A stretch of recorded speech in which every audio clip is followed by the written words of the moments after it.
Good evening and welcome to the third Spark Bowl. Yay!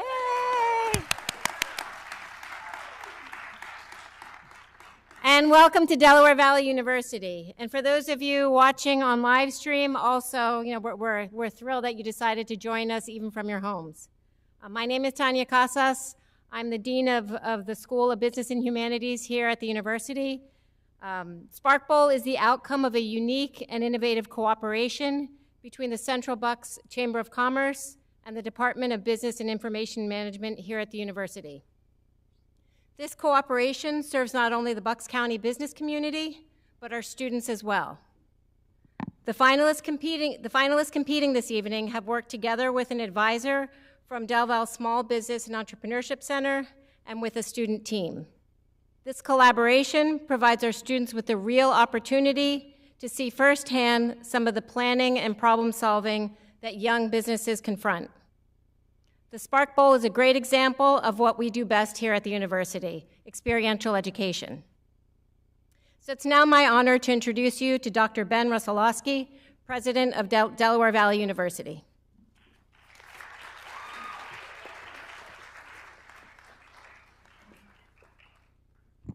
Thanks so much, Tanya. It is great to be here together again for this third annual event and to be here in person. And I'd like to extend a warm welcome to all of you. I do want to give an extra shout out, even though Tanya mentioned it, to the Central Bucks Chamber of Commerce under the leadership of President and CEO Dr. Vail Garvin, as well as Professor William Veal, who is the director of Del Val's Small Business and Entrepreneurship Center, and Ms. Christine Seal, professor in the Business and Information Management Department and chair of the department, for their collaborative work together to prepare for tonight's event.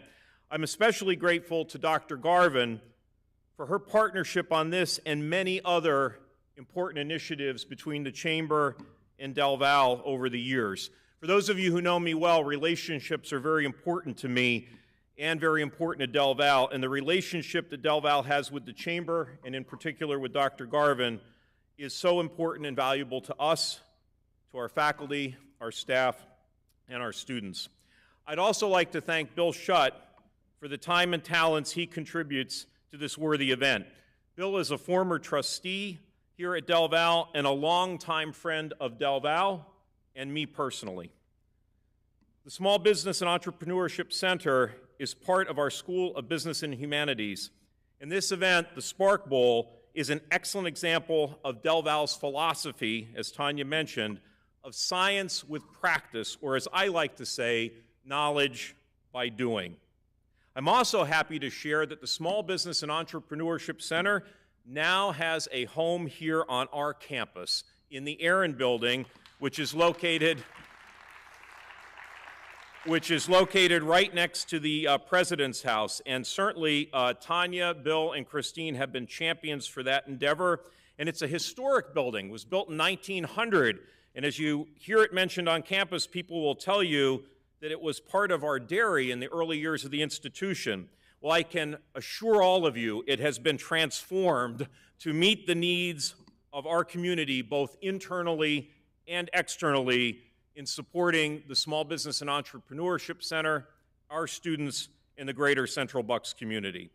With that, I wish everyone luck tonight, and we look forward to tonight's presentations. Thank you for being here.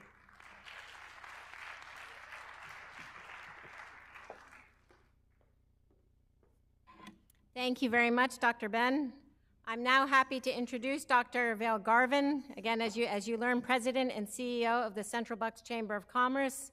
As always, it's been such a pleasure to work with Vail. I have to say, because of the Spark Bowl, we've become good friends over the years, and I really appreciate it. So thank you.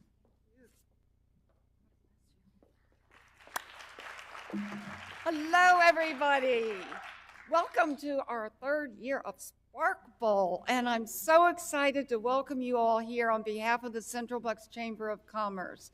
It's been a great experience working with Delaware Valley University and bringing this wonderful program here tonight to you. And I want you to know All the judges are members of the Central Bucks Chamber of Commerce, and the winners tonight will get a free full-year membership to the Central Bucks Chamber of Commerce so we can help your business grow. Now, while I'm standing here, it's with a great deal of pleasure and a lot of love. I want to introduce you to the new president and CEO of the Central Bucks Chamber of Commerce, Teresa Farah. Teresa, please stand and get a round of applause from everyone here. She will be a great leader of this organization going forward. She was the general manager of Riverhouse Odets. During COVID, she opened it up, and look at where it is today. And it's time for a great new bunch of ideas to come forth, and we want you to be a part of all of that. So Teresa, welcome. God bless you, judges, for being here tonight. Thank you, and have fun. Thank you.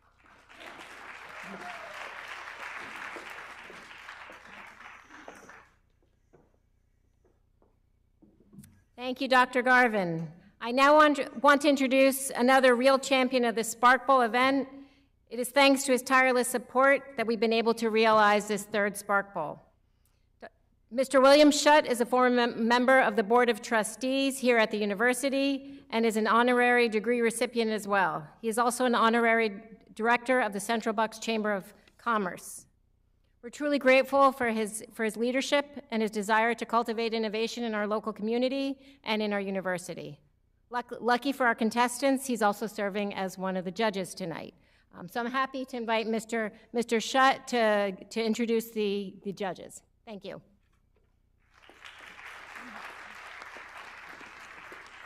Thank you, Tanya. We want to move along since we want to hear the contestants, but I want to introduce the judges. And the judges, as we've had in the last couple years, are true entrepreneurs themselves. Michael Arreton is here for his third time as a judge.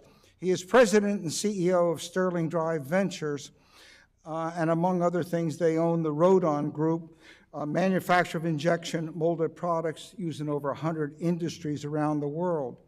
Prior to that, Michael was president and CEO of Connex, the construction toy.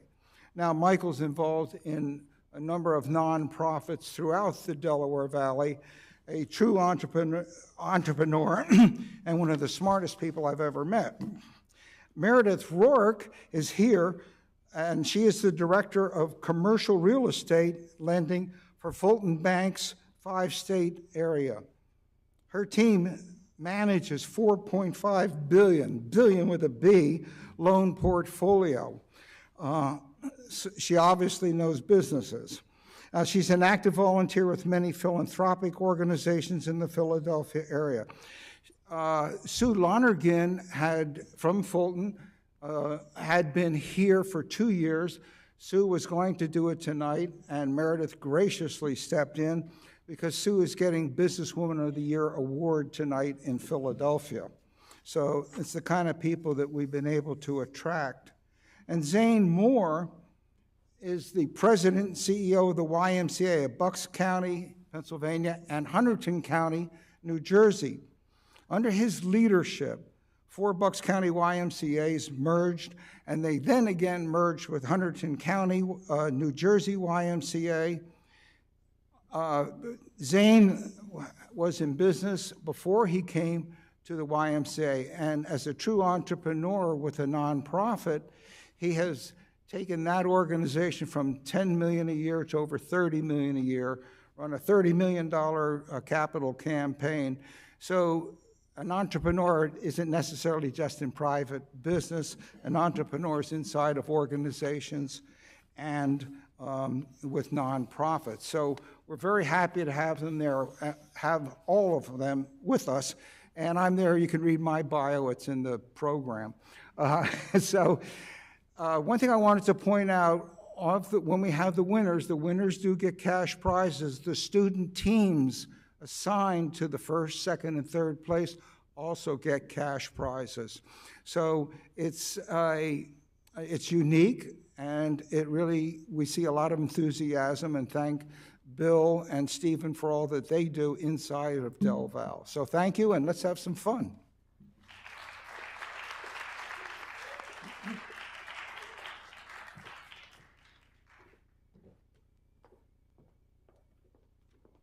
Thank you, Mr. Schutt. So I did want to talk a bit about our process. I'll be introducing each of the contestants and the name of their business. Each contestant has no more than 5 minutes to do their pitch, and we're very strict about this. And you're going to hear a little bell at the 1 minute mark when they have 1 minute left to go. And so once those 5 minutes are up, the Spark Bowl judges will have 10 minutes to ask questions of the contestants about their business proposal. And then again, there'll be another 1 minute left warning. All pitches will be rated on research quality, business analysis, scalability, marketability, final plan, and the ability of their business to positively impact the economic future and prosperity of Bucks County. So without further ado, I know you're waiting for this moment, I'm happy to invite our first Spark Bowl contestant, Kirsten Bronkovic, to the stage to speak about her business, Empath Ed.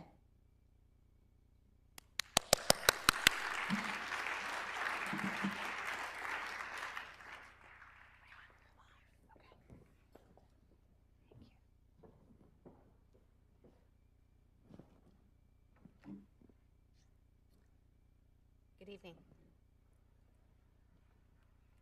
Hello, my name is Kirsten Bronkovic, and I am the CEO and co-founder of Empath Ed. Did you know that 91% of CEOs polled link empathy to the financial success of their company? And 51% of businesses are now putting virtual reality into their strategy. And virtual reality is 275 times more effective when learning. Empath Ed is a training company that uses virtual reality, multimedia, and empathy to address the understanding of neurodiversity, disability, and mental health in the workplace. So a little bit about me. I have been an executive recruiter for over a decade. I've been an educator, and had some other career experiences, and I've seen firsthand the disconnect in the industry when people don't understand disability or neurodiversity. And I've also seen it as a parent. My daughter has severe dyslexia, and she said to me, you know, I wish people could understand what I experience. If someone could just sit in my seat for 5 minutes and see how I navigate, see how I learn. And I thought, how can we do that? So I thought virtual reality. That is where you can really sit in someone else's seat. You can be in someone else's shoes. So I went to a neighbor of mine in New Hope, Remington Scott, and he is a pioneer in virtual reality, luckily. And he's created virtual reality and special effects for The Amazing Spider-Man, Call of Duty. He's created virtual humans for David Bowie and Jackie Chan. So he workshopped my idea with me, he storyboarded my vision with me, and then he introduced me to my now co-founders, who are also pioneers in the entertainment industry in production and VR. Mark and Elliot, who you see up here. And I initially met with them as a vendor relationship. And they said, you know, we love what you're doing, and we'd like to be a part of it. We want to take our talents and do something noble. So I didn't have any money, so I said, exactly how noble are you feeling? So they're now my partners and co-founders. So what is the noble thing that we're doing? So there is a lack of understanding and empathy for employees and customers with disability, neurodiversity, and mental health, and it really negatively impacts company culture and the bottom line. So the solution to that is Empath Ed. Our training platform helps stakeholders understand their customers, their colleagues, their managers, and really have experiences that let you interact more empathetically and more effectively in your workplace.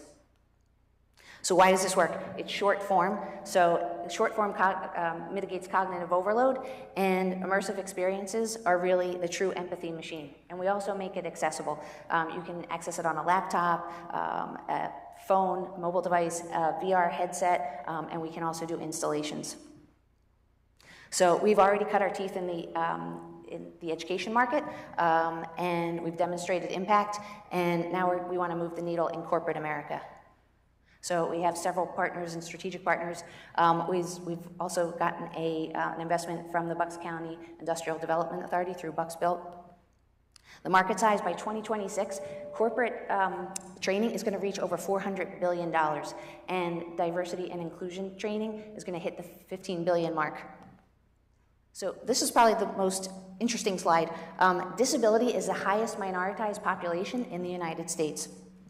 And companies that hire and include people with disabilities, look at that, revenue 28% higher, profit margin 30% higher, net income 111% higher, and 78% of consumers, they want to frequent businesses that give access to individuals with disabilities. So our business model is a multi-year subscription model. Our go-to-market strategy, we have clients in the funnel right now. We want to hire an independent sales rep, and we want to partner with existing training companies that already have market share.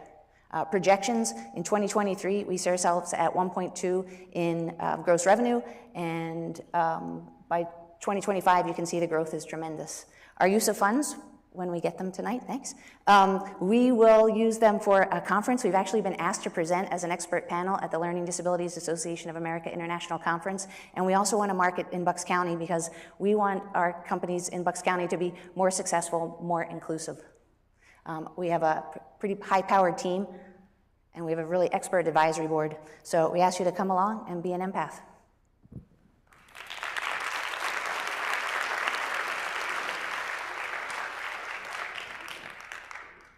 I'll start. Thank you.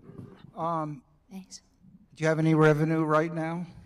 We have a small amount of revenue, like under $10,000. We've in the education market, yeah. And we've launched pilots, and we're really in that getting our product ready in the last year. So, yeah. So do you have finished product? We do. We have something in the marketplace. Yes. I'll let others go ahead. So I'm just curious what it looks like when you put on the education. Like if it's done through virtual reality, are you expecting companies to provide the virtual reality headset, Hardware? Or how does that work? Yeah, so it's on a platform that you can access on your laptop. So there are multimedia segments, and then a piece of it is virtual reality. So it can be a 360 experience. You can also view it on an Oculus if you have that hardware. It's not required. You can also do it on a phone. More traditional platform. It's definitely, yeah, it's definitely traditional. You can do it on a phone, but you can use a VR headset or installation. We didn't want any barriers to access, but we also wanted to build it so you can have a robust experience if you did want to use VR hardware. Yeah. On the business model itself, Sure. Can you just walk us through very high level what it costs to produce a episode, if that's the right word, how many episodes, how much content you have to create? Because one of my concerns is sort of the Netflix problem, right? Which is they got to spend at a much different level, $11 billion a year just to get you to show up. So what does that look like for you, and where are you now on that cost side of creating content? Yeah, so we have 3 different courses on our platform right now, and we look to build out more. To produce probably like a half an hour segment that's multimedia and VR experience included, probably about $65,000 to build that. Mm-hmm. We'll have set content that everyone can access, but if a certain industry or client wants something customized, we can do that too. But the idea is that we have an on-demand library that's ready to go that you can access. And so that's where the subscription comes in. And then what does the subscription model look like? How many users do you need to be cash flow positive? Yeah, so to be honest, we started out as a per user, per seat type of license. Mm-hmm. We've moved over to site licenses. It's just much easier for people to manage, and it's more economical. At this point, I'd say, if we had, I'd say three companies that would pay a site license of $100,000, we'd definitely be cash flow positive with the ability to build even more content. Gotcha. And my last question before I turn it over to Zane is, who are your competitors, if any? I haven't seen a product quite like this. So who do you think of as your either competitors or the model you're trying to copy? Yeah. So we have a few competitors that are doing things in, I'd say like cultural awareness, sexual harassment training, gender awareness, things like that. And then we have some competitors that are doing things in the disabilities space, but it's not VR, it's not short form. So I'd say like AmeriDisability, which is actually like an offshoot of Understood.com. They just launched a corporate training segment of their company. And then we have companies like Ed2Go and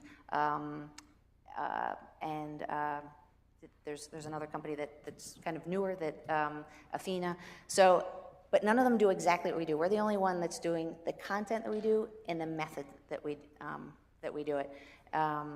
So it's really fragmented. The market's really fragmented for what we do. So there's no one big competitor. It's and we see ourselves as like we're the add-on. We're not going to displace someone. We're going to be like, hey, you need this too. So I'm going to be one of your customers. I think this is great. And, you know, leading YMCAs, we have a huge population of members and staff with special abilities and disabilities. And I've actually been through a type of empathy training before virtual reality existed, so it's nothing like this. So we should talk because I would love to do it. So I'm a customer. Okay, super. My question to you is, you know, with organizations across the United States, you talked about sexual abuse training, child abuse training. Those are mandatory type things that we're doing right now. Yeah. So how do you plan, and many organizations are short-staffed, companies are laying off, a lot of companies are in survival mode. So how do you plan on getting on their radar? I'm a layup, right? But outside of me, how are you going to get on organizations' radar to make this a priority within their training and development? Yeah, I'd say a few things. One, just look at those figures of you can't afford not to, right? Your income's going to go up, your margins are going to go up, and secondly, like there's some legislation is kind of moving this way. There was even an executive order that federal organizations have to have disability training. So you know, besides using what is required by law, and then also just the pure economics of how you can't afford to not do this. I'd say those are the two main attractors. And then, was there a second part to that question? I'm sorry. It was just, it's the marketability of how are you going to get to people. I get marketed 1,000 times a day. Yeah. Right. So how are you going to get the attention? Who are you targeting within the organization? Yeah. So we're going for companies that can make decisions that are a little bit more nimble. That's why we're going after those companies that are 100 employees to 1,000 employees. And we want to bring on an independent sales rep. I kind of come from a sales background, but we're also talking to we're actually talking to a management consulting company right now to say like, hey, let's embed this in what you do, and then, hey, can you license this out to your clients as well? So we're also willing to partner and say, let's add this on. It can be a standalone platform, or we can add this onto your LMS. If you have something that you need, like this is easy, it's easy to do. So. Well, I'd like to talk to you. I mean, there's 2,600 YMCAs across the United States, and we're rolling out training in the state of Pennsylvania right now, and I'd like to talk to you about this. Okay, super. I'd love to talk to you. Thank you. In your presentation, you showed going up, I think it was about 1.2 million or so in a year. That's going to take a fair amount of dollars to do that. How much money is it going to take? Do you need to get that far, and do you have that money? And if not, where are you getting it? Yeah, as far as how to get that growth? Mm-hmm. Yeah. So the first figure for 2023, I said, we have a number of people in the funnel. We have one client that would be $1.2 million alone, even if we didn't get the other 9. So we're confident that we're going to make some great strides in that first year. And then as we grow, we'll just hire more salespeople, and hopefully grow exponentially. And then also talking to some of those management consulting firms and clients like that, can they do some resale for us as well? That's another strategy that we're thinking. And this sort of thing, to make the growth on it, and then to stay ahead of any competition, you're going to have to move very fast and spend an awful lot of money to gain customers and clients. Because if this market is as big as your research tells you it is, you're not going to be the Lone Ranger. You're not going to be by yourself. So they're going to be coming. So Yeah, they're you're going coming. to have the funds to do this and to really chase it. Yeah, yeah, we got people on our tail. We're trying to get out there and make our mark. But yes, agreed. I'd say that's something that any business has to look out for. So I'm with you. But yeah. So I'm just curious, I come from a larger corporation where we do a lot of annual disability training, and I've done it for decades. Yeah.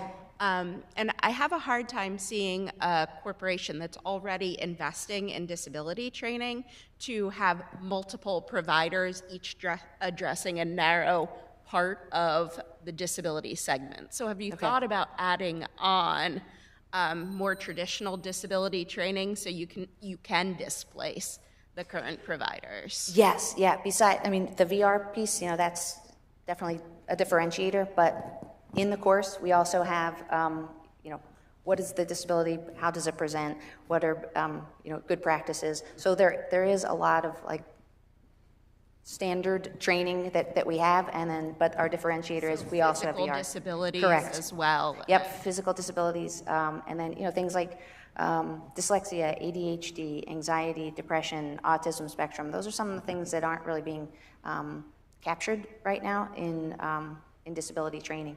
Those invisible disabilities as well is something that not everyone focuses on, and so that's how we see ourselves. Yeah. Anybody else? 5 seconds left, so thank you. Thank you. Time is up. Okay, thank you.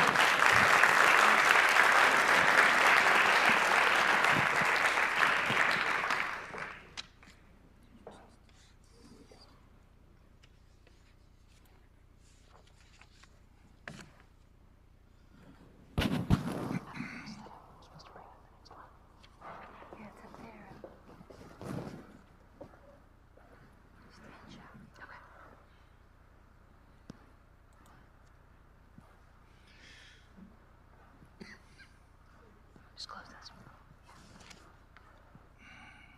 We're supposed to hover here.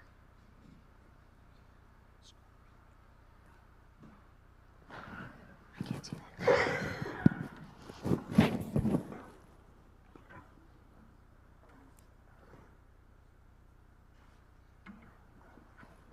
Okay. You got it. Okay. So thank you, Kirsten. Thanks. So now I would like to invite James Calgagny and Amoya Gilliam to the stage to speak about their business, Liquid Limbs.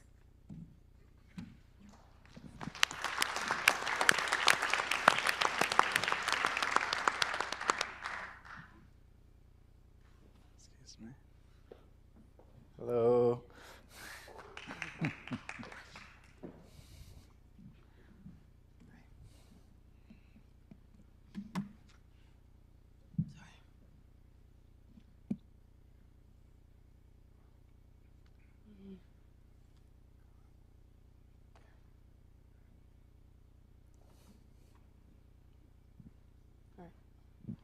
Hello, everyone. My name is Amoya, and this is my partner, James, and we're very excited to tell you about our company today. Maybe I forgot to put it. It's here. Oh, there we go. All right. So James and I met during our senior design project at Temple University, where we were tasked with solving the problem for the lack of waterproof prosthetics in the market. We were successful enough to take first place in this competition out of the entire College of Engineering. Since then, we have gone on to found Liquid Limbs and taken top prizes in all the competitions you see listed here today. The problem that we're united to solve affects millions of below-knee amputees. They're faced with a direct physical challenge as they're forced to navigate a wet, soapy, slippery, and extremely hazardous environment, all on one leg. A slip or fall in the bathroom could be detrimental to the residual limb, causing even more damage associated with an unimaginable amount of pain. Showering on one leg is extremely hazardous and high risk. If you had the power to alleviate this struggle, wouldn't you? And this is why we developed the Navigator. The Navigator is a waterproof mobility aid designed to allow users with below-knee amputations to shower independently. The Navigator gives users stability in the bathroom to twist and turn, navigating all the nooks and crannies one might encounter in the bathroom. The Navigator can be assembled and disassembled in less than a minute and can be stored in the average gym bag, which means it's great for users on the go. You can take it to the gym, you can take it on vacation, you can take it to the pool. Wherever you go, the Navigator goes too. The Navigator fits users ranging from 4'10" to 6'5". So for all our younger amputees, the Navigator grows with you. You won't have to buy a new one. The Navigator allows you to navigate your living space with comfort and ease. And there are so many people that we are going to help with this device. And there are millions of people across the globe that have below-knee amputations that will benefit directly from the Navigator. And that results in an $18 billion market when you think about the 60 million people with below-knee amputations on the planet.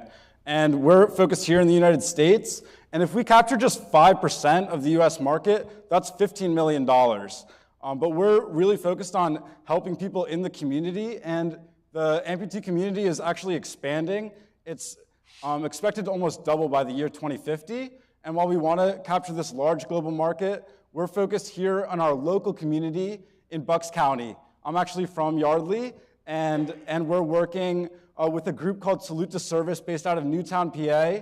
And we have a dedicated location in Chandler Hall to work with military veterans, people who fought for our country and lost a limb, fighting for our country, for our families, and for our community. We want to give back to those people first. And so we're actually looking to expand in Bucks County, and this is our product roadmap. As we expand our manufacturing, we started this project using 3D printing and creating an innovative product using an iterative design approach. But we've moved into our first batch of pre-production units. We're delivering 30 of these products to people with amputations to get their feedback. As we move towards injection molding in Q2 of next year, we're planning to launch the product on Kickstarter, and we seek to increase our profit margin to 90% with this product. We see so much potential to help people with amputations that really, really need this device. They're begging for it, and we can't wait to get it to them. We're so thankful to be here at the Spark Bowl today to raise awareness for this problem and to tell you about our company. We're really excited to answer all of your questions that you might have regarding the community, our company, and the Navigator itself. Thank you so much for listening and for taking in our pitch. Really look forward to talk to the judges and get into the questions. Thank you so much. Thank you. Very, very good, thank you. You listed in your one-page handout, the judges get one page 24 hours before this event. You estimate the cost at $70 each to manufacture. What's the resale? I didn't see that or hear that. Right now, we're planning to sell the device for $300. And how did you come up with the price?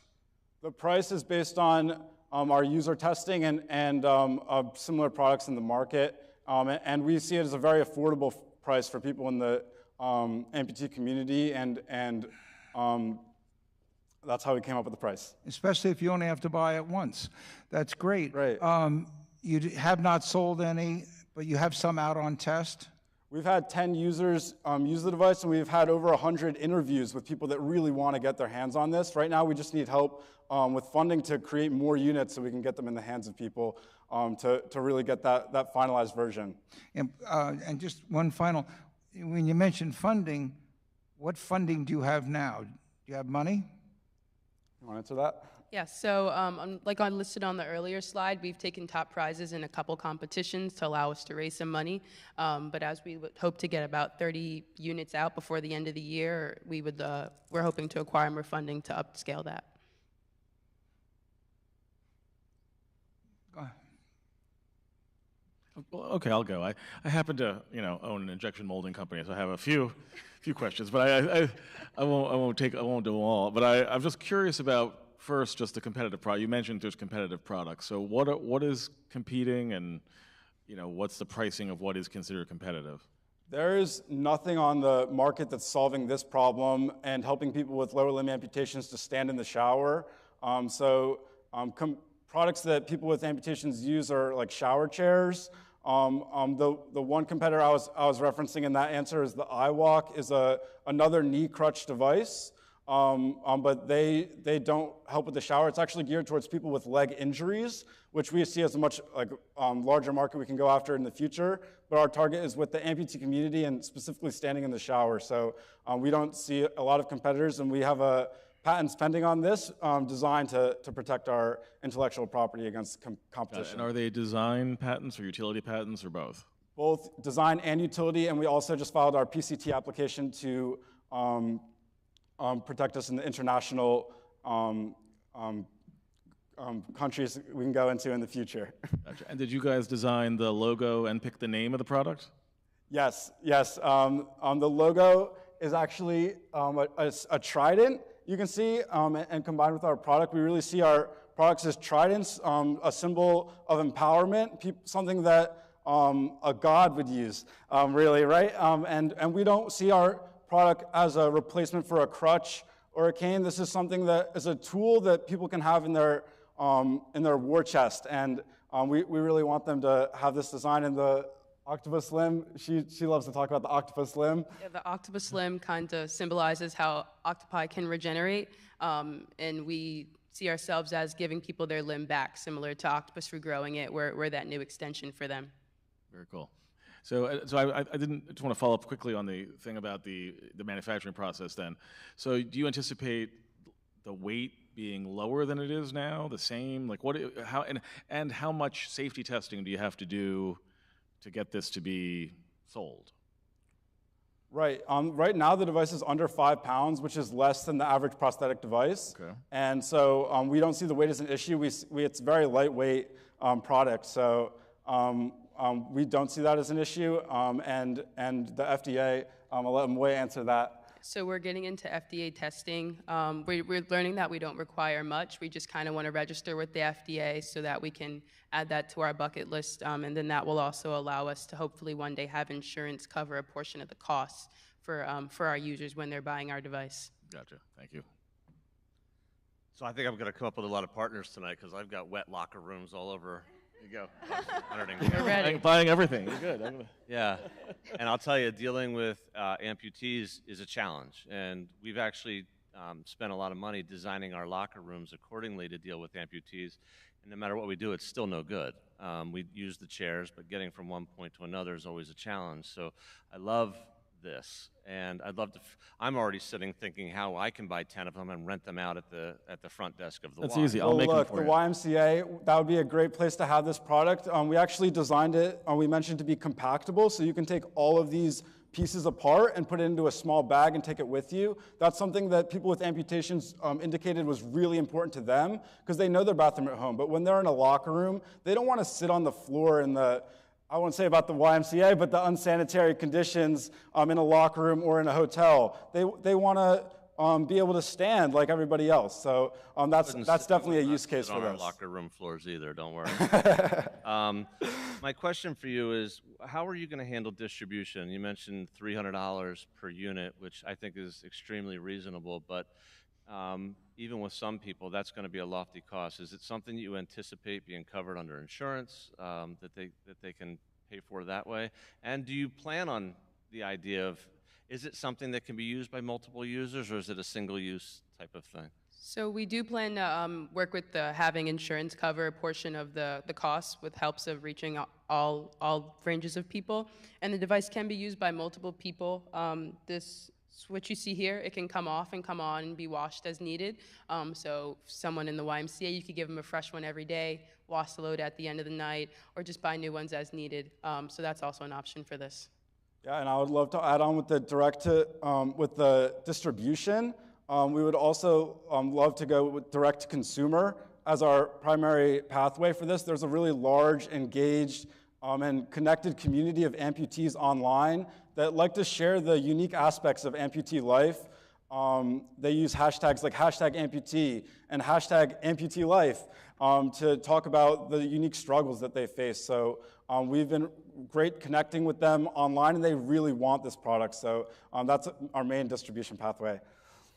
One thing, I'm just going to interrupt. One thing you need to look at, and you might want to look at, is in hospitals and health institutions, when people have, say, just a foot injury and they hand them or they'll give them those little rolling carts.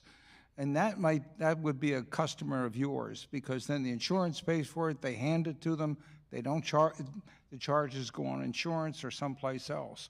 So, I mean, it's not just amputees. When they have those injuries, they're stuff. So I'm sorry, go ahead. Definitely. Thank you. No, I was just going to say, I mean, it's an amazing product, and I'm just floored that it's a market that hasn't been addressed yet. So I'm just curious, you said you've been raising some money through programs like this, and you're gearing up to produce your, first bigger batch of product for testing. What's kind of your long-term vision in how to truly launch this company? Yeah. So we've raised $21,000 in competitions so far, and that's in pitch competition. So we're really happy to be here and hoping to get another piece of that prize money. It's been really great for us in doing our prototyping, but long-term, government grants seem to be a really great option for this as well, working with the military, and also a Kickstarter campaign we're planning to do next year and hoping for crowdfunding as a really great source of funding for this project.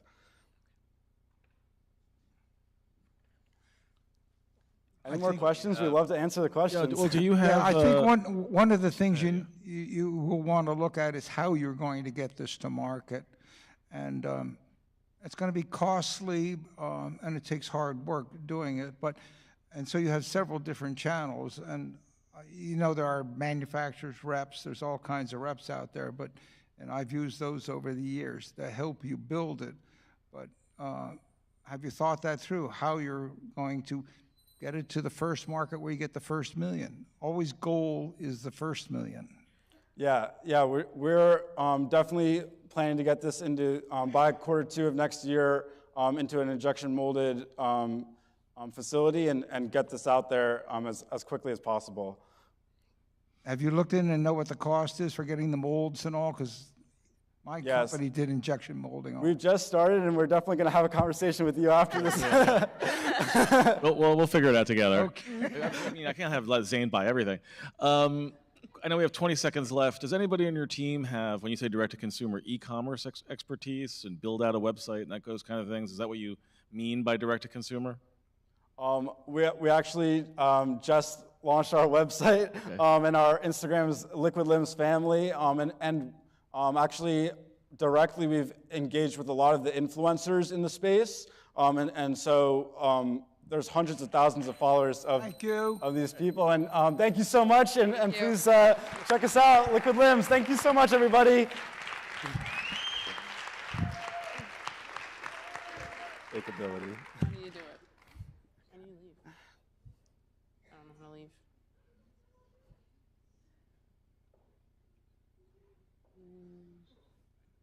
There we go. Cool.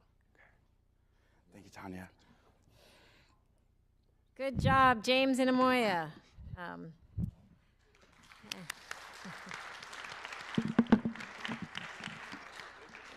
So I now want to introduce Paula Fasciano and Denise Campbell, who will talk about Bakeability Bakery.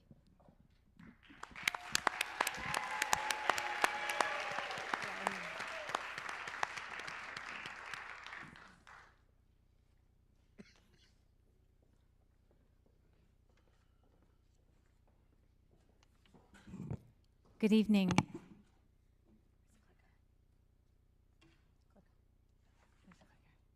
Okay. Good evening, everybody. Tonight we're going to present the growth plan for the Bakeability Bakery.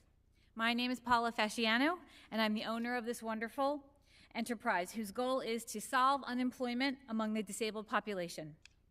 We created this bakery as a means to provide adults with developmental disabilities an opportunity for meaningful employment. There we go. Bakeability is both a business with a mission and a passion.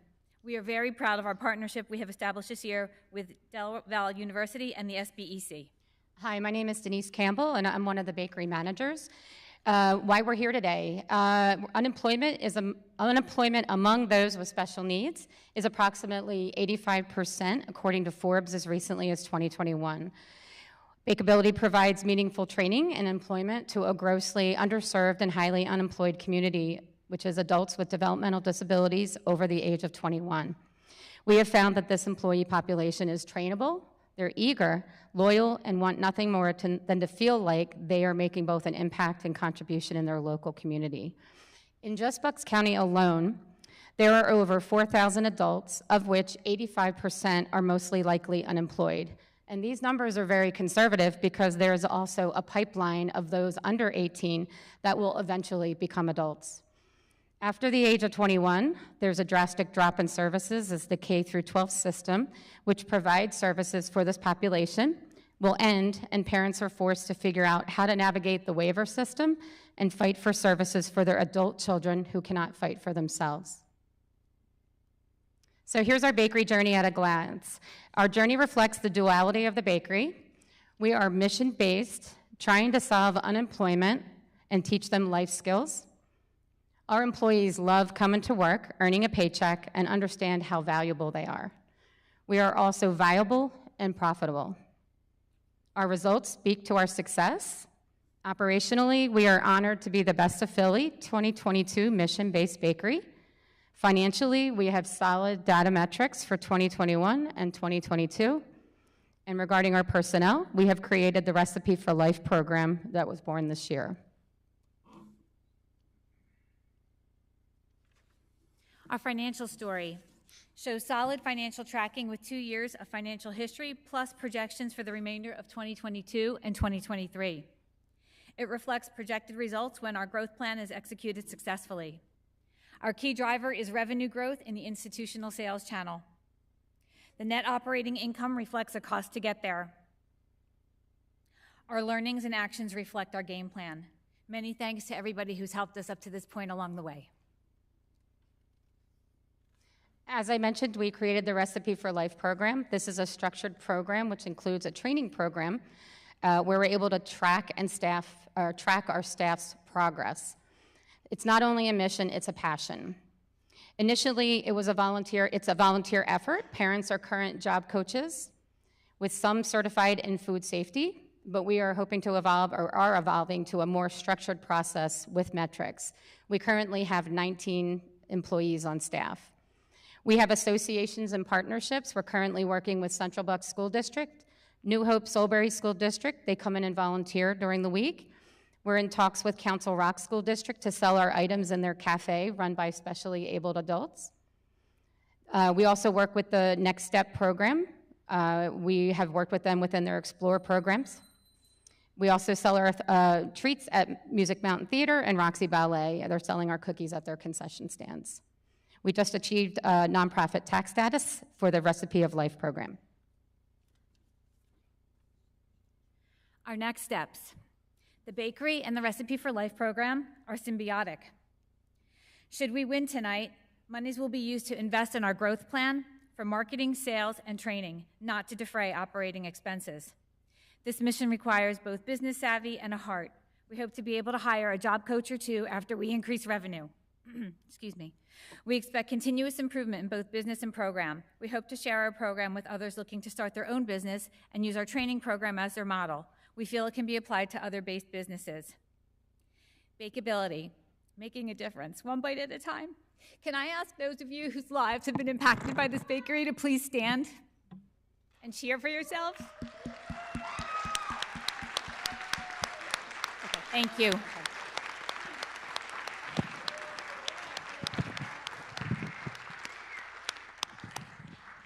Thank you. We want to let you folks go with the questions first. Sure. Meredith, you have a question? Meredith? All right. Go ahead, Sam.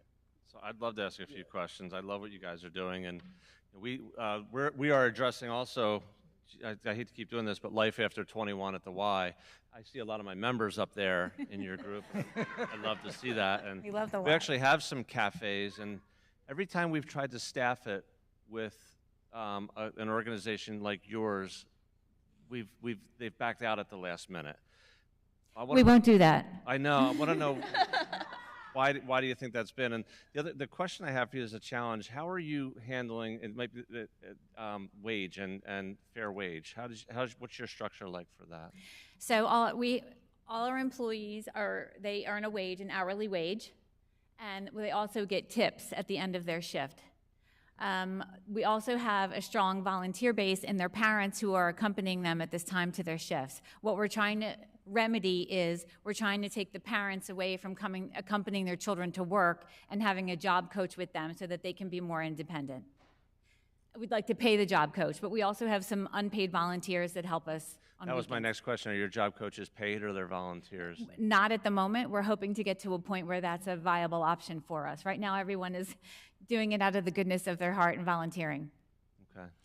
Some of our best employees are these guys, so we'd love to see that. They're the best employees in the world. Yeah. Thanks. Absolutely. You have, right now you're one location. What's the maximum number of employees you can have at that one location, do you feel? We have a maximum of, I would say 4 employees at one time. Our space is very small, so we branch out. We're in the community too. We do farmers markets and events and things like that, so we try to give everybody an opportunity to get as many shifts as they can. Well, okay, so you list for growth and all, if you're going to grow and scale this thing up. You have up here, it says build out, I guess, the existing facility, expand franchise. Do you see organizing other locations under your ownership and running the program? Yes. And we'd also like to help other parents who would like to franchise a Bakeability location and sell them our program to monetize it to help them get up and running as well. Okay, go ahead. So if you're going to move to more institutional like distribution channels, will that step require investment in a larger commercial kitchen, or is your... Our commercial kitchen is pretty large. What we will do is if we have institutional sales, we will come in on the days and the times when we're not open for business to do the baking that we would need to get to that capacity. And that also affords the employees more opportunities for shifts. I just had a kind of a business structure question, which is you talked about a not-for-profit status, and then you talk about Recipe for Life and Bakeability, and I'm having a hard time understanding what the business is. The goal to be a nonprofit 501c3 that just happens to do this, or is it to be a for-profit? Okay, so right now the bakery is a for-profit operation. Okay. We created the nonprofit this year because we saw that this training program was something that we could monetize, and we were hoping to be able to build a community eventually down the road where people can live.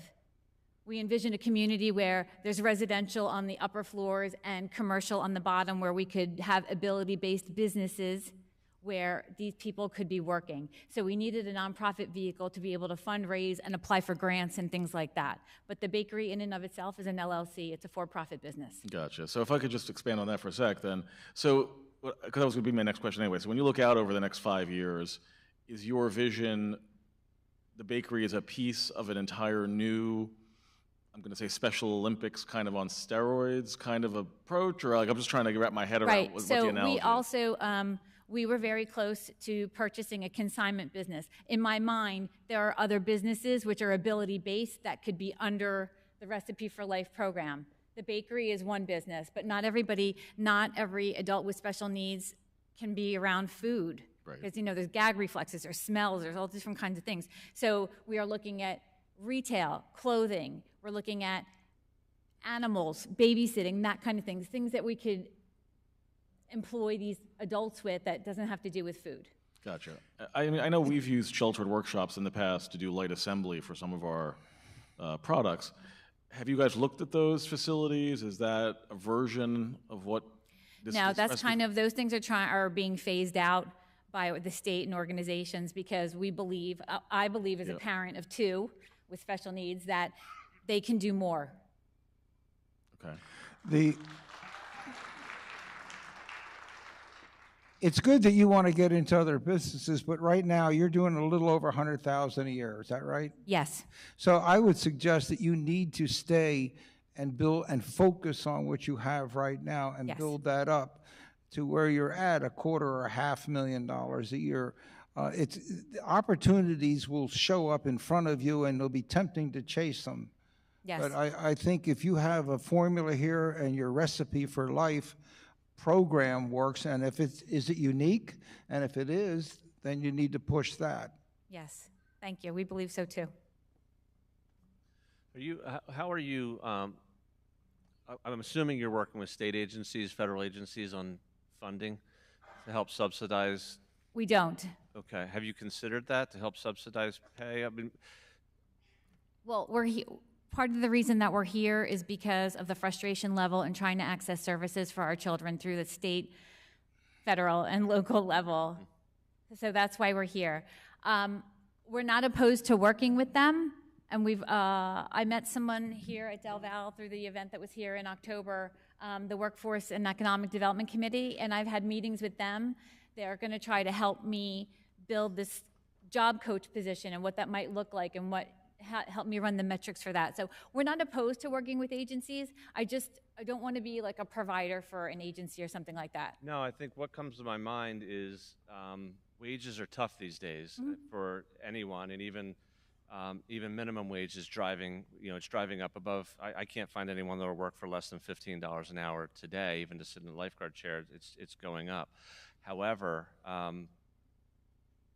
we could subsidize a program like this with grantors. If you partnered with a nonprofit that you're staffing, there are grants that will subsidize the wages of this and help make that pay when just normal wages are hard to come by these days. Yes, agreed. And that's one of the discussions I had with the Workforce and Economic Development people, is that they were applying for a grant on my behalf, which would pay 6 months' salary for this job coach. Yes, or okay. 50%, whatever, however you want to look at it. So, yeah, thank you. There's a lot that we do with that, too, and I would suggest that avenue for you, and I'd be happy to talk to you about it. Thank you.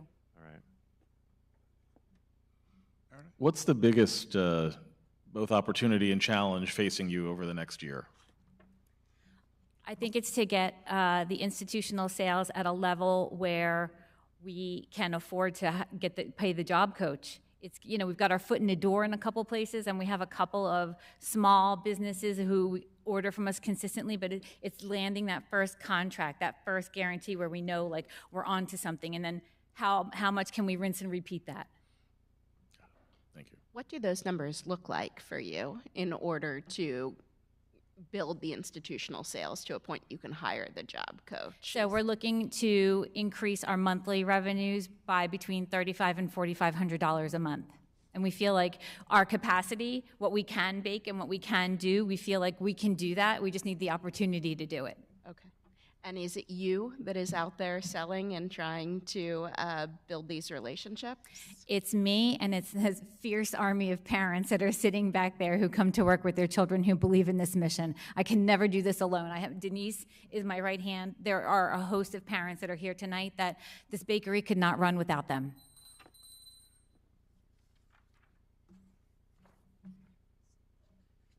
I don't have more questions except again, I'd love to talk to you after this. Thank you. I appreciate that. Okay, we done? Thank you. Thank you. So, and just in terms of food safety, I mean, has that been an issue for you at all? It has not been an issue for us because we opened in the middle of COVID. So we have been wearing masks and we're wearing gloves at all times. And there always has to be somebody on staff who has a certified food safety manager designation. And myself and Denise and about 5 or 6 other people. Back to these amazing mothers. Back to that tribe that got certified. So we're well aware of food safety management. With your existing facility, real quickly, can you double the business without having any more space or equipment? Yes. Okay. That was quick. Yes, 100%. Thank you. Thank you. Thank you.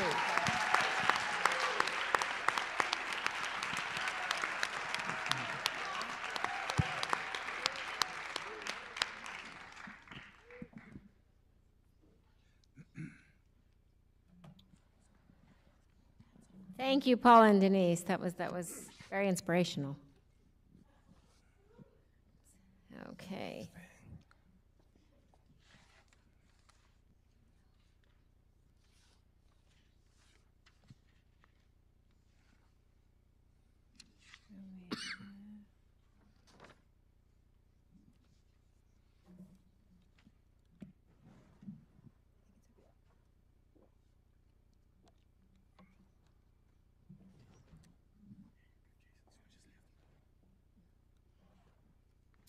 So next up is Joseph Gall, Miles Rue, and Jason Wood. They'll present their business, Safety Blue Alert.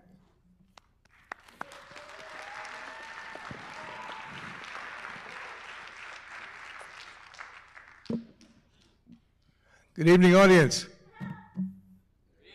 Everybody still awake? Dean Tanya, faculty, students, staff, advisors, and judges. We really appreciate the opportunity to be at Del Valle University and to participate in Spark Ball. My name's Joe Gall. Well, before that, we've developed a really unique product, awesome product, to protect our police officers. My name's Joe Gall, founder and inventor of Safety Blue Alert, and my teammates of Miles Rowe and Jason Wood. Safety, basic needs for all Americans. Basic needs for all Americans and their families. Blue, protect the blue and all law enforcement. Alert, protect the officers in their patrol cars of all approaching danger. I served in Vietnam with the United States Marine Corps. One of the first things we learned was to protect our perimeter and to be aware of our surroundings. I started to review all the reports about the current ambushes on police and law enforcement. There were actually 74 ambushes in 2021 and 88 ambushes this year to date, 2022. I interviewed 5 different police officers in 5 different police districts. And I said to them, you're parked in your vehicle, it's late at night, not much going on, what are you usually doing? They said, we're doing paperwork. I said, who's approaching the vehicle? They said, we have no idea. So that's part of the reason that we designed our product. Tragic example of this with the ambushes, Officer Holly, 39 years old, Baltimore Police Department, 4 children, on patrol in her car, isolated location at midnight. 2 assailants came up to the car and fired 11 bullets into the vehicle. She had no warning. It was fatal. She passed away 3 days later. We created a software and a hardware application whereby when it's activated in the patrol car, our first prototype goes out 30 feet. So 30 feet perimeter and a 360 range. If the perimeter is broken, then all the lights and the sirens on the police car go on. That's really a good deterrent, perfect deterrent. The officers at least have time to react to a situation.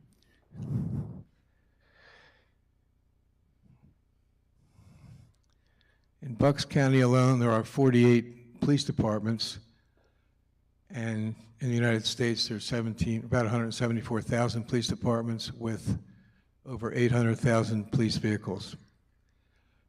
We are anxious to get started with the Bucks County Police Departments and introduce our product to them. For a more detailed of our product, Safety Blue Alert, I want to turn it over to Miles. Thank you, Joe. Here on the left top, you can see a red circle with sort of a pink border. That's the detection range of our device. when it's active. And then here on top of the police car, the black spot that you see, not to scale, is our device in its relative location on the car. Next slide, please. Here's a short video.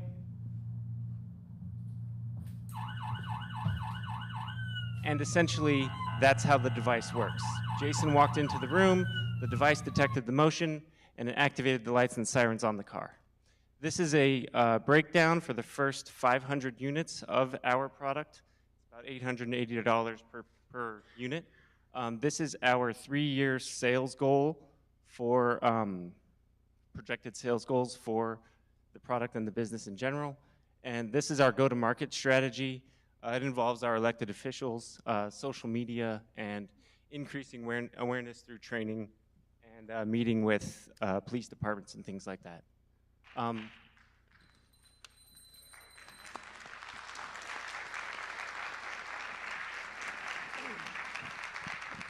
See, like you, we have a warning system. So, thank you. I have some questions here. The device exists and it's finished and the software is finished? Yes, the device exists. We have our first prototype here. The software exists. It does function at a prototype small scale right now. Okay, so is it on, are any police departments using it? No. Okay. And you said $881, that's the cost to make it, or is Correct. that your resale? Wasn't clear to me. That's the cost to manufacture. Yeah. What's it going to sell for? We're targeting 40% profit, so around $1,200 a unit. 40, okay. Yeah, all right, that's low. So you have projected sales and all. It's difficult. I have a mentee that also sells safety equipment and stuff to, that's brand new and invented, to schools and others. So that takes quite a bit of time to get it in and have it tested. So you're projecting sales and stuff. Do you have anybody that's ready to try this and put it on for a trial? Yes, we do. Middletown Police Department. And when are they going to do that? Soon. Like next Well, soon's a long time away. Yeah. Okay, I'll let somebody else ask questions. Have you tried it? I mean, I'm just thinking like in an urban environment with the perimeter that you have built up, it could actually become very annoying if these alarms keep going off in an urban environment. Right. So I think Jason can speak to Yeah, so we've tried it in a few environments. Right now it's a prototype device, like we said. It only goes about 30 feet. We're working with a manufacturer to expand that to 150 feet.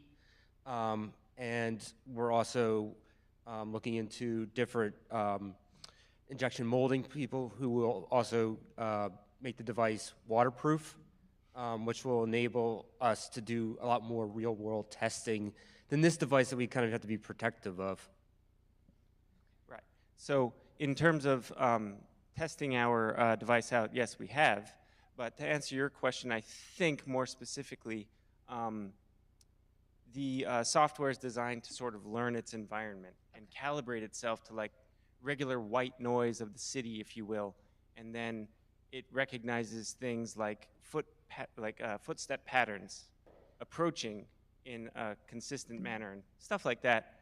But there is a calibration process that the device goes through to sort of learn the environment. So it's not always saying, hey, there's something everywhere. And can you just talk a little bit about where you are with how you funded to date, what you need to continue on to the next step? We're self-funded at this point to $25,000.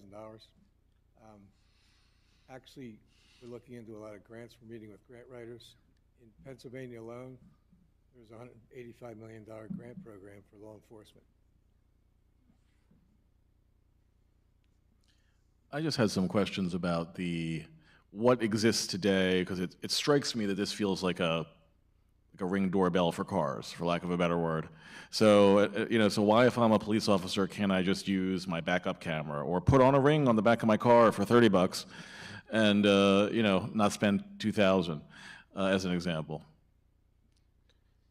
So, a couple things. One, the police officer would have to be monitoring that.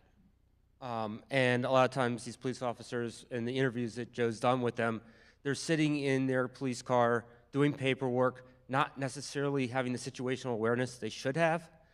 So the objective of this is to really kind of be that second pair of eyes for the police officer and alert them when there's potential threats around their vehicle, and hopefully prevent. If this device can prevent one police officer's death, we've definitely done our job. Got it. And how big a problem is this perceived by the departments around the country? Because when you look at the stats, every death is a tragedy, but you're talking about spending how much money to save potentially dozens of lives a year, which I hate to put it in that context, but that's what the decisions that all, especially federal, all governments are making every day. And so in the scope of the problem, while tragic, seems relatively small. Now there's 88 ambushes this year, and that's up about, I think, 60% from previous years. So it's an ongoing problem. And it just doesn't exist right now. The product doesn't exist. I mean, I have a 2022 Toyota, a 4Runner, and if the car in front of me stops, I'm alerted. If I go off the lane, I'm alerted. But there's nothing going out 30 feet. We're dealing with an actual company that radar specialists that say they can go out 150 feet perimeter. So that's really going to be a wide line of sight. My questions were covered by each of you, so thank you. No, they were answered. I have no further. I'm sorry. Questions were covered by your review. If you're looking at, selling this for the margins and the price you're talking about, even with a 200 cars or 100 cars in there, you're going to sell this thing around $1,200 a pop or something like that, 12, 14. Well, so it's not a lot of income to try to sell. Well, the second application, because at 150 feet, it's about $6,000 a unit. So, and as I said, there's a lot of grant money available for R&D. That's what we're looking into. Have you applied for this grant money? No, we're meeting with grant writers next week, actually.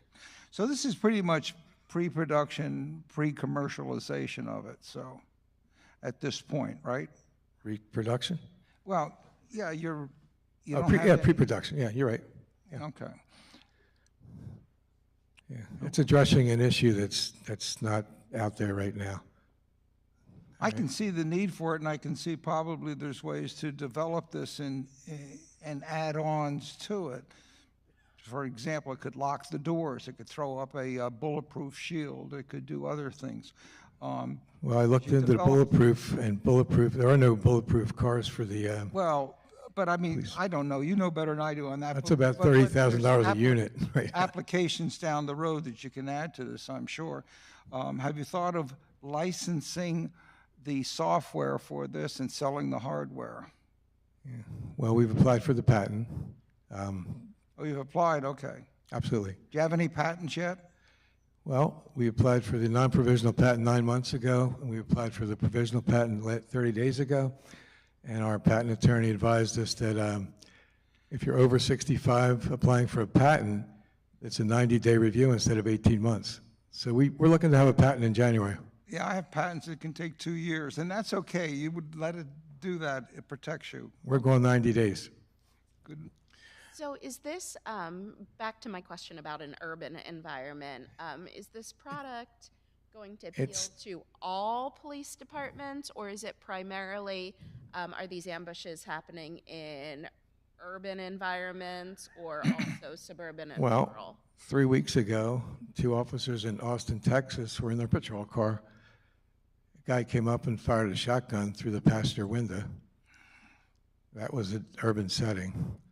So it's as I said in the beginning, it's not like you're not going to drive down Broad Street in Philadelphia and the sensor's going to go off. Yeah. It's when they're on duty in their patrol cars in more of an isolated position that they're doing paperwork. So the one officer I interviewed. I understand. When I'm talking about like how many markets this would appeal to, you feel that it would appeal to all police departments? Actually have at all the colleges with security vehicles, military. With my military background, we have a, designation. There's 1 million police vehicles. This would be good for Army or for military that's in theater. Yeah, it's a perimeter protection. It's not there now. Can you describe the software challenge here? Because I'm hung up on, I guess, how you don't have a dog that comes by and the sirens go off, how you don't have a million use cases that it almost feels like you're trying to tackle the challenge of autonomous driving, which is, not happening in a real way. So it's just sort of how, it feels like you're years away from proving this out. Am I missing something? Yeah. So, so there's legitimacy in what you're saying. Like right now, it's basically just showing what's happening around the car, both visually with the cameras as well with radar. So where people, animals, whatever are located around the car. And one of the reasons why we're going out for grants is actually to develop the artificial intelligence to take that data that we're collecting currently, make more sense of it so that they can do exactly that. Thank you.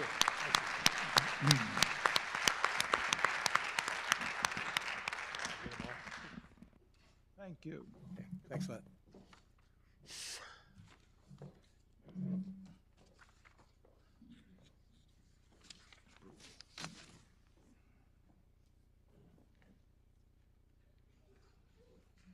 Thank you, Safety Blue.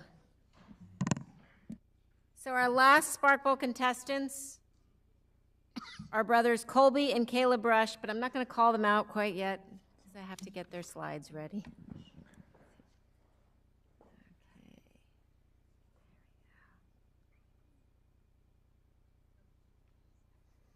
Okay. So Colby and Caleb Rush will present their business, St. Rocco's Treats.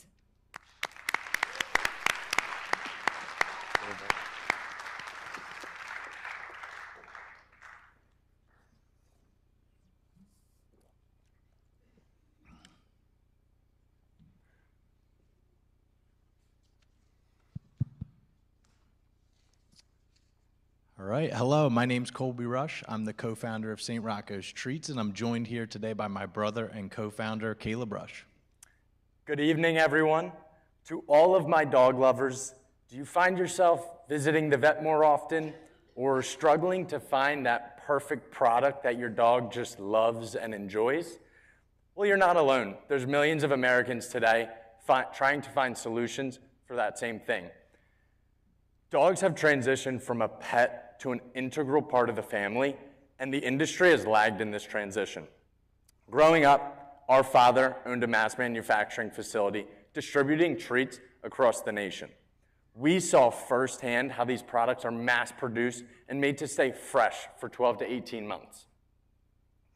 This has led to an increase in disease, obesity, and allergies in dogs, and consumers have had enough.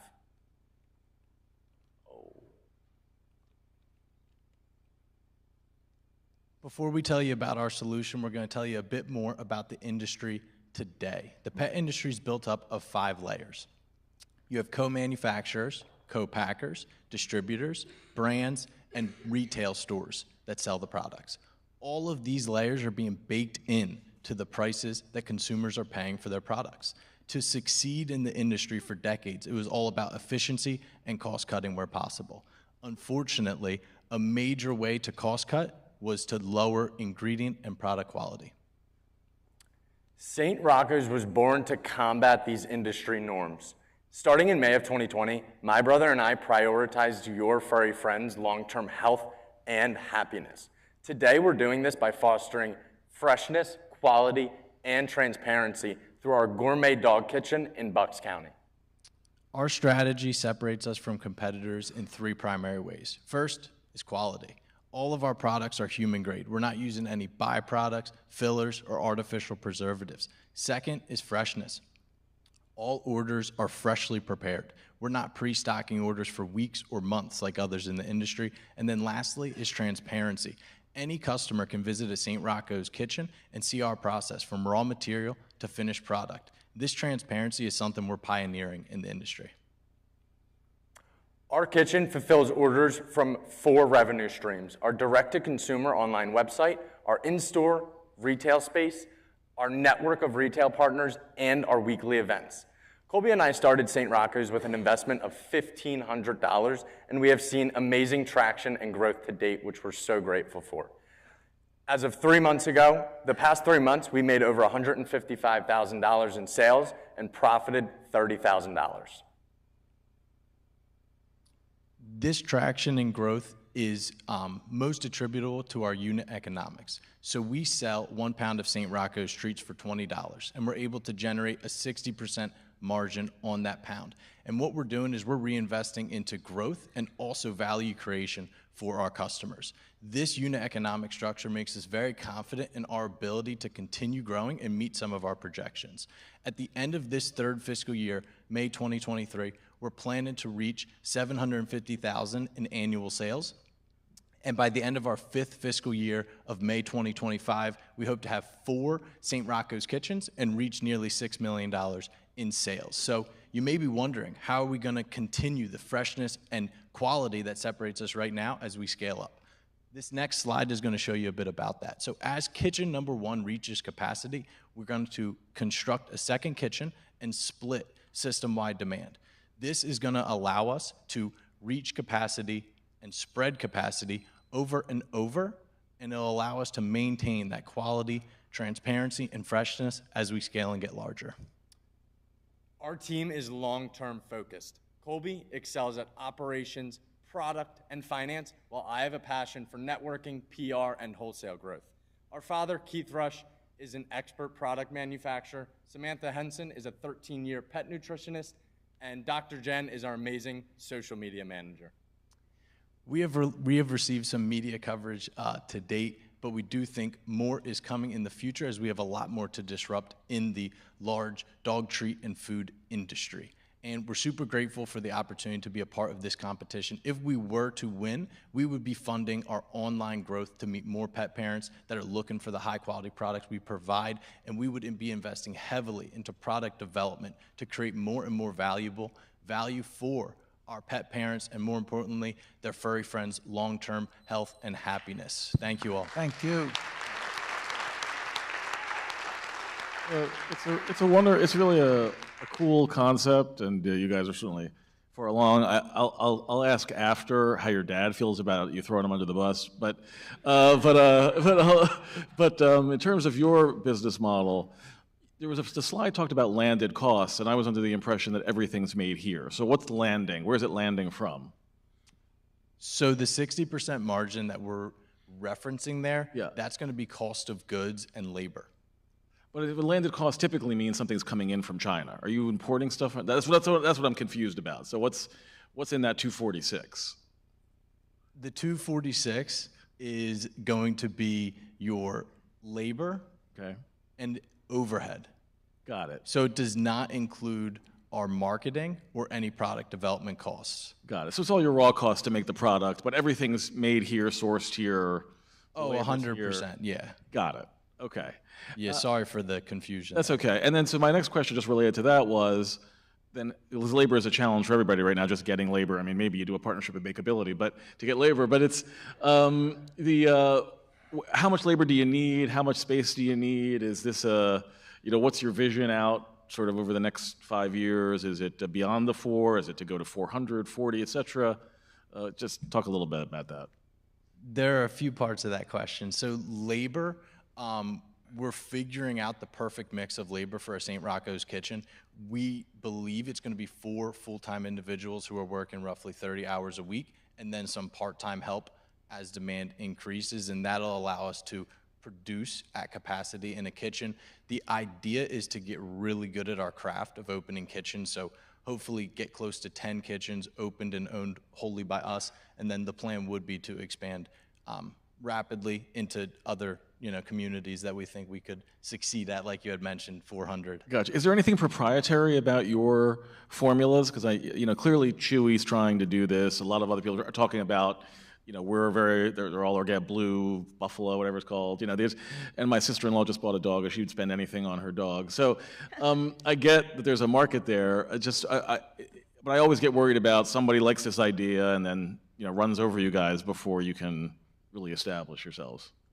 I would say a major thing that's differentiating us and making us tough to replicate is the small scale production and then the 4-month shelf life that our treats have. So some of the brands that you mentioned, like Blue Buffalo and other big players, they're experts at your 1-year, 2-year shelf life and mass production, but they know nothing about micro production and your short 4-month shelf life. So they would have to completely rehaul a lot of their processes to try and replicate this. So that's why we don't think this is something someone will directly replicate if they're already big. There may be other competitors that start up like ourselves, but we have confidence in our team that we would outcompete them. You've done very well in short order. Congratulations on that. What's your return customer ratio? I mean, do you have people keep coming back? Yeah, absolutely. I mean, so we have some wholesale customers and then direct-to-consumer customers. Well, when you have wholesale, they're not coming in to see the product being made. Where are you wholesaling it to whom or to what company? So we wholesale to a good amount of independent pet retailers primarily, and then also local grocers. So we're in about 130, but our direct-to-consumer returning customer rate is really strong. It's about 60%. What grows faster? The customers who come to your place of business or the wholesale business? What is growing the fastest? People buying directly from St. Rocco's definitely grows faster. You got a nice niche business, yeah. Yeah, and when you say people buying direct, are you talking about people coming into the store and buying directly from you or buying through e-commerce? It's through e-commerce, and it wasn't until very recently, about a month ago, we opened our first gourmet kitchen. So now we do have customers coming in as well, which has been fun to put faces to names that have been supporting us for some time. Yeah, I just feel like I'm a dog lover, always had a dog. I will not spend anything on my dog, but close to it. So certainly understand that. There are so many natural pet food products that e-commerce seems challenging to differentiate yourselves. So it seems like a business that is very retail oriented, where people have to see the environment. So I guess that's what I'm struggling with a little.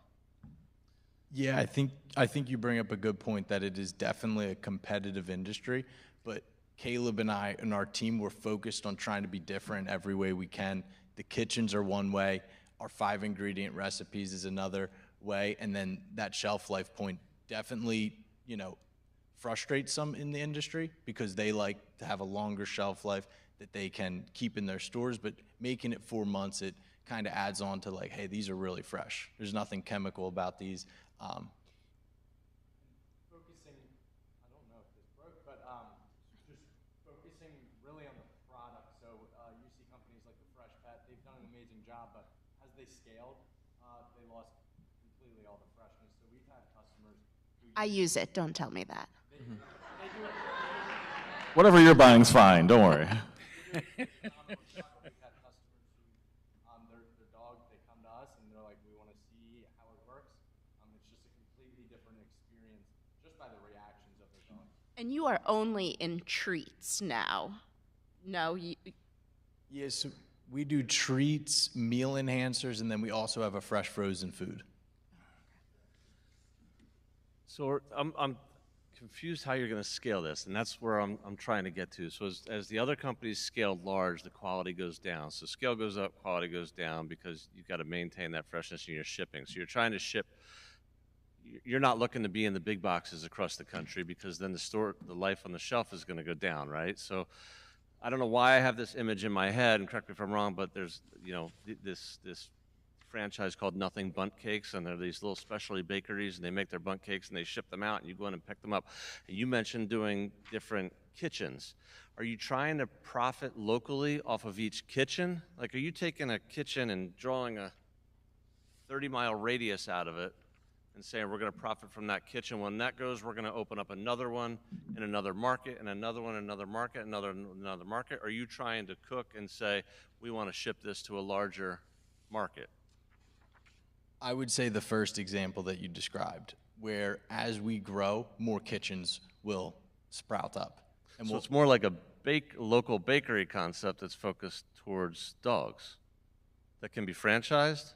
Yeah, that's exactly right. And we would emphasize that it's going to be an omni-channel bakery. So we wouldn't want, hey, you can only find St. Rocco's Treats at St. Rocco's Treats. So if we joined a new community with the St. Rocco's Kitchen, we'll get into those independent pet retailers. We'll make connections with those veterinarians, the daycares, the trainers. There's a lot of different services and ways to reach pet parents who are looking for this kind of product. And by being local is a way that you don't have to compete as much with those big players who have a factory over in the Midwest.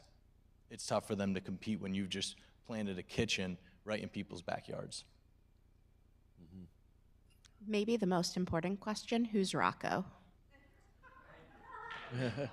So St. Rocco is actually the patron saint of dogs.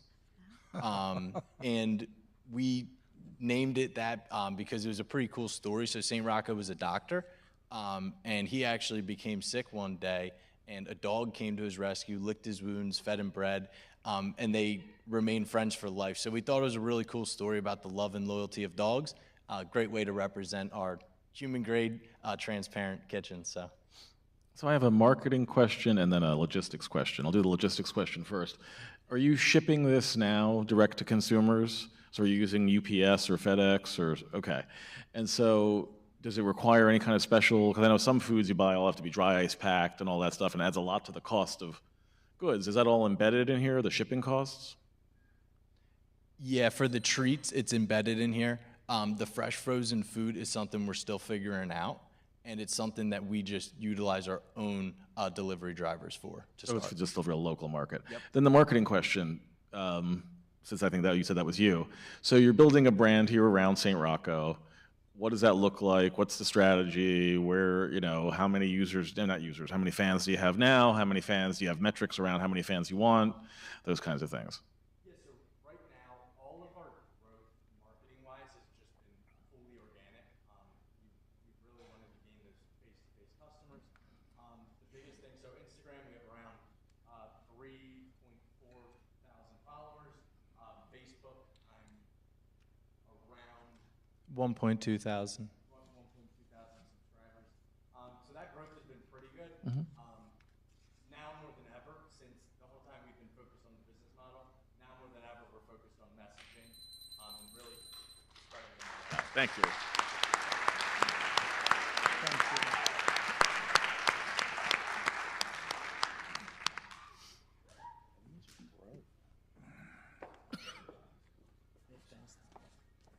Good for you. So thank you. This concludes the competitive portion, or the competitive portion of the Spark Bowl. The judges are going to leave now to deliberate, and I have to say, this is a tough job for them. I certainly wouldn't want to be in their positions. I think the decision's going to be tough. So while they're tallying up the results, we do have a brief video from last year's Spark Bowl winners, Anthony and Rachel Prado, who founded Xenoil and who are here in the audience. So after you see this video, if you want to talk to them, here they are. And then, it usually takes the judges about 15 minutes. So after the video, if you want to stand up, stretch your legs, please feel free to do so. I'll try to shout really loudly when the judges come back. Thank you.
At Zeno, we're a manufacturer in Bucks County that remanufactures plastic products into a variety of things to help support manufacturing, including dental work, jewelry design, milling, and casting. I'm Anthony Prado. And I'm Rachel Prado. And we're the co-founders of Zeno LLC. We want to kick off the celebration of entrepreneurship in Bucks County by wishing all the contestants good luck in this year's 2022 Spark Bowl competition. Here at Zeno, we're bringing sustainability and green technology to Bucks County through manufacturing and distribution of our products. We take raw materials, such as plastic, and convert them to products that can be used to make an impact on the global manufacturing industry. Our product, Zeno Wax, is being sold domestically across the United States and internationally to a number of customers in Canada. Zeno is excited to announce that next Friday we'll be officially releasing our second product, Xenofiber, to the commercial market.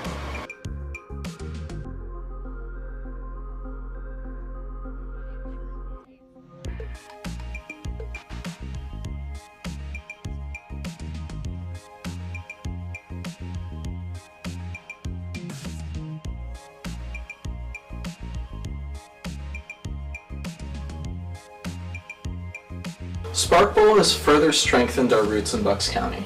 Since the Spark Bowl competition, we've accomplished many things, including hiring 2 part-time employees, filing a patent with the United States Patent and Trademark Office, updating our branding and our websites, completing the research and development of our second product here. We got investment through the Bucks County Industrial Development Authority, and we increased and improved our manufacturing space, which also increased our manufacturing capacity by 12-fold. And finally, we were able to hire a sales and marketing team to assist with our outbound sales program. We hope the students use this as an opportunity to get inspired and capture the spark that is entrepreneurship. Make sure to ask the contestants a lot of questions. Think critically, and don't be afraid to show your point of view. Congratulations to this year's Spark Bowl winners. Entrepreneurship is alive in Bucks County.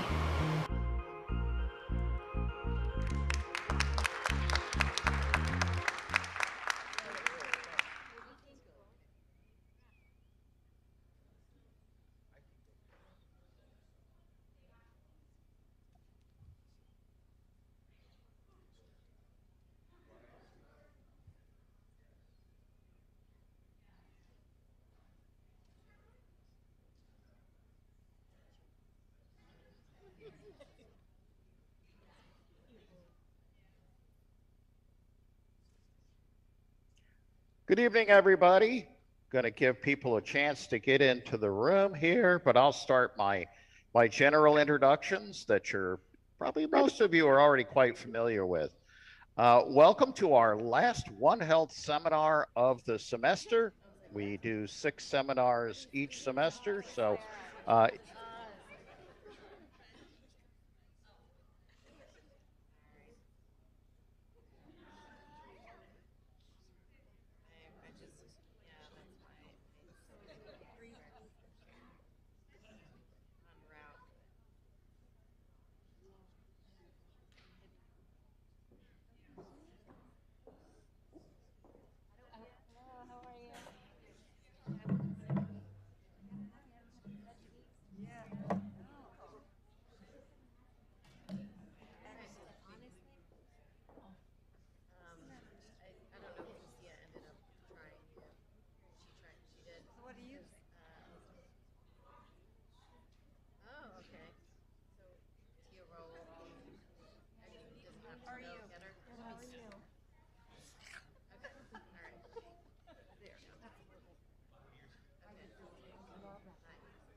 talk to Lucia because Uncle Greg's getting Spentino anyway, so you don't have to get Lucia. Uncle Greg.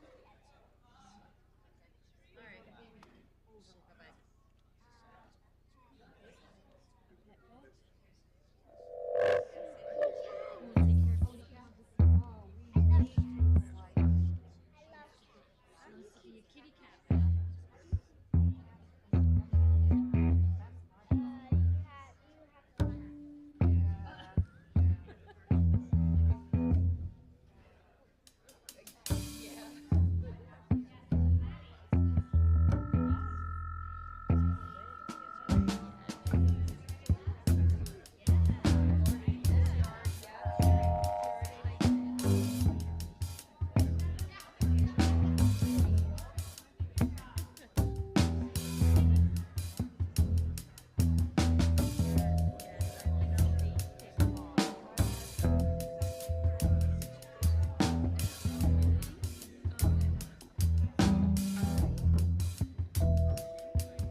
So the judges will be returning shortly to announce the winners.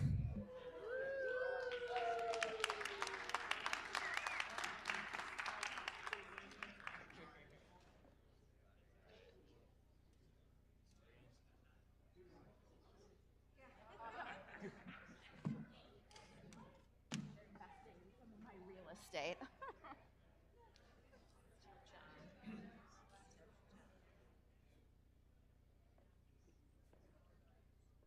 Did you enjoy the presentation? Good.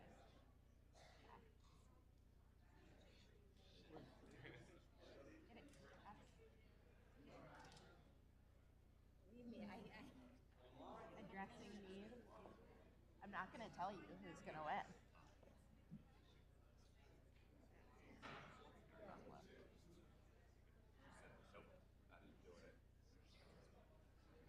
How can there be none left? Like, I thought they doled them out. I guess, like, so many people just must have maxed out the...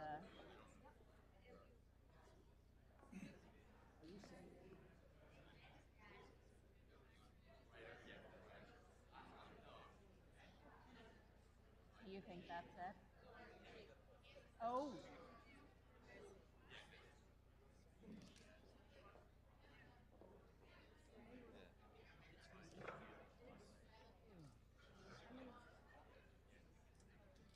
So that means prices might not go down a whole bunch. I thought it was... You could...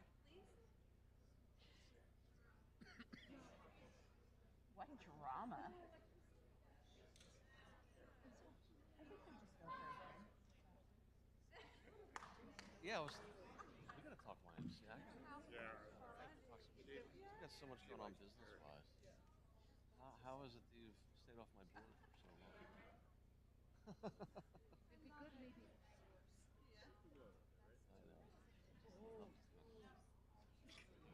Bill, have you done the survey yet? Where do you live? For school times? Here in Montgomery County. Have you done Yeah, the the survey Evelyn, yet? yeah. I have not. I don't know.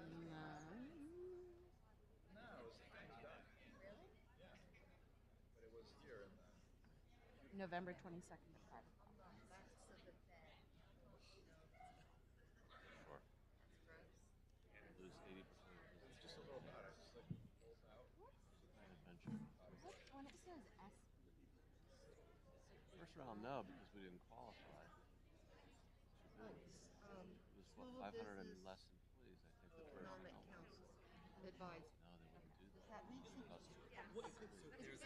They wouldn't count it by the so we didn't qualify. A lot of good fundraising.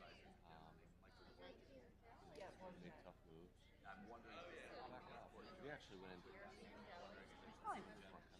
just for $30 million. Added onto our Doyle. Just a really quirky name. Now, That, I know. I would love to see if anyone Yeah, exactly right. I'd love to talk to you.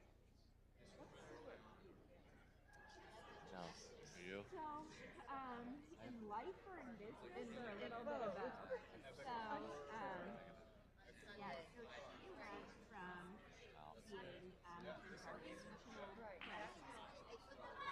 and Lou Lombardi, yes, kind of promoted that role, and Use this. to over manage You gotta go to dinner. Ladies and gentlemen, this, as you can imagine, this was not easy, and these were great presentations, and we were quite impressed. I think it gets better every year, or we as judges get slower every year. I'm not sure which it is. But we want to start off with the third place winner, and that's Bakeability. And would the student team also come up on the stage, and the principals?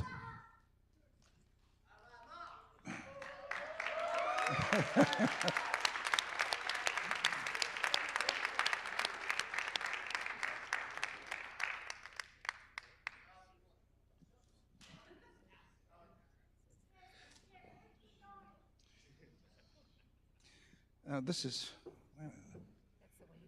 yeah, okay. So we have, for the principals, you have to come out on stage. Here, you're going to hold this. They have a $3,000 check, and for the student team, they would get a $1,000 check. So, thank you so much, and congratulations.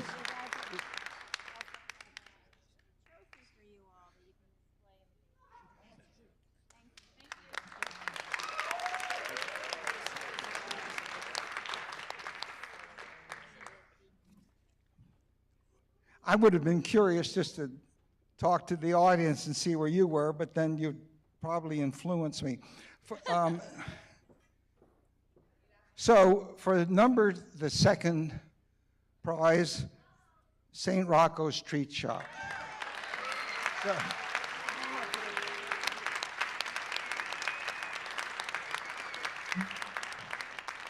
and I don't even have a dog, so.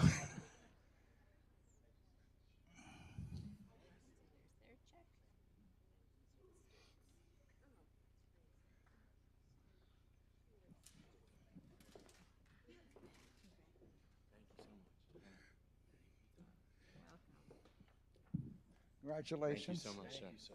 I appreciate it. And the prize is $6,000. And for our students, $2,000. Congratulations and thank you all. And you'll even get another trophy.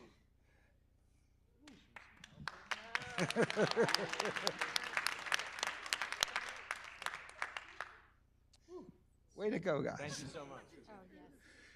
And oh, that's not real. you're clapping already. Our first place is Liquid Limbs.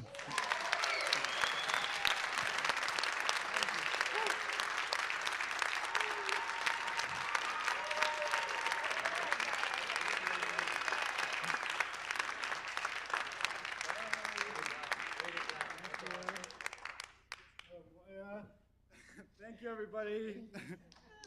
Thank you so much. Thank you. And student team, come on up. Congratulations. So for the first place on the third annual Spark Bowl is $12,000, and the student team with $3,000.